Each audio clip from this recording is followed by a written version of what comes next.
I'm Linda Berry, and today I would like to share with you a personal reflection about prayer. I don't have any special credentials to talk with you about prayer, but that's kind of the point of today. To talk to God, we don't need to be clergy or have a special gift to say just the right words.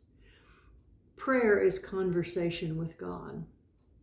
So when Father Jimmy asked me to share some thoughts with you about the daily office, I immediately said yes.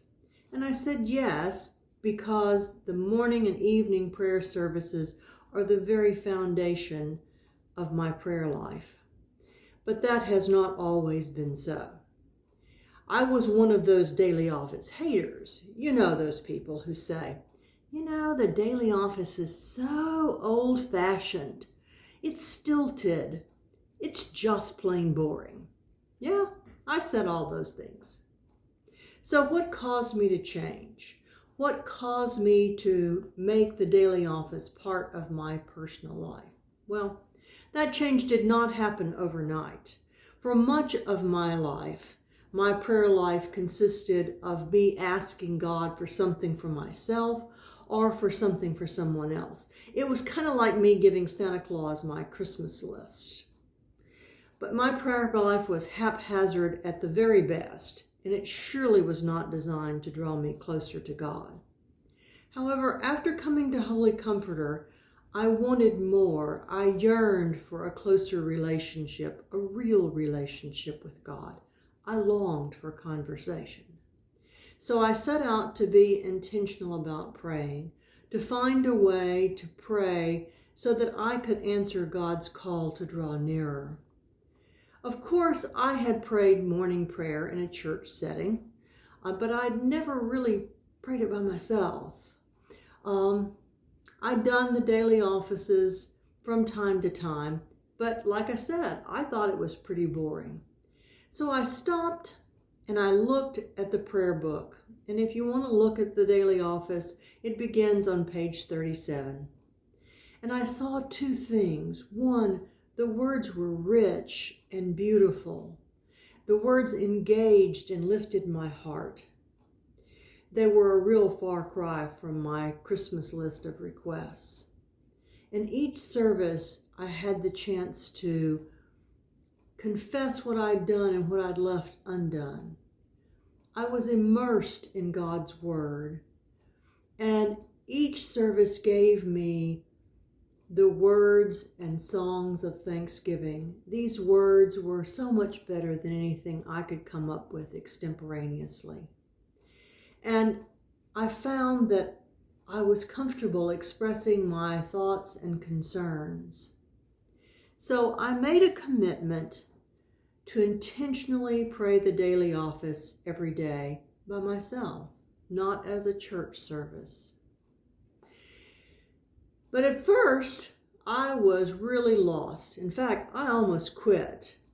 There were too many choices. There were scriptures for the day. There was turn to this page, seek that page. But as I was stumbling around, I discovered on the internet that there were many sites where the morning prayer and evening prayer for that day was already prepared.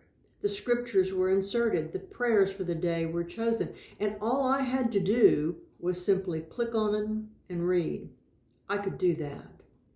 And when I did that, I discovered that it gave me all the richness of prayer that I wanted.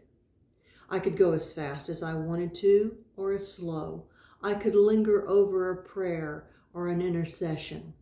I could spend some time waiting to hear what God was saying to me. Silence could be part of my individual daily office. But I felt like I was praying as Christians had prayed for hundreds of years. And those of you who know me know that I'm a history major, and to me, that was really important. The words of the daily office became more than just printed words. They became words that lived inside me. And as the day would travel on in my mind over and over again, I would hear a prayer or a canticle from earlier in the day. I became part of the daily office, and it became part of me. And it was my ongoing conversation with God. So I became a daily office person, and I connected, as you have, with many of the folks from Holy Comforter each Sunday during this pandemic. We prayed the daily office. I'm a regular on the Wednesday morning Holy Comforter morning prayer group, and I began to pray Compline with my gratitude group. Praying daily office with my Holy Comforter family gave me a sense of connection to Holy Comforter and to the people that are here. But I found that I was hardwired to need a prayerful community, and I couldn't pray with my Holy Comforter family every day. So that deep connection for a prayerful community led me to an online group. You'll find that there are several online daily office communities, and all you have to do is gather with other Episcopalians by just clicking on their live services on their websites, and you can pray with them. If you can't pray during the time they're praying live, you can pray throughout the day by clicking on their websites. When I began to pray using these websites, I found connection with a prayerful community, with others with whom I could connect and who were connecting with God. So I invite you to add the daily office to your way of praying. But give it an honest try. That means making it more than a week's worth of try. It's kind of like breaking in a pair of new shoes. When I get a new pair of shoes, I have to wear them a while before they're comfortable. And I think you might find the daily office is that way too. There is a break-in period. So try it for a while. See how it might become comfortable for you. And I think that you might find that the daily office is part of the way that you pray. Not the only way, but part of the many ways that you pray. And I think it might just become part of you. You're seeing this video as part of the Year of Prayer series, and it will also be sent out as part of a special blast from the church office. That blast will also contain some online resources that will make praying the daily office easier for you. You can click on them and join a group that's praying online, or you can print on a prepared daily office bulletin so that you don't have to look everything up yourself.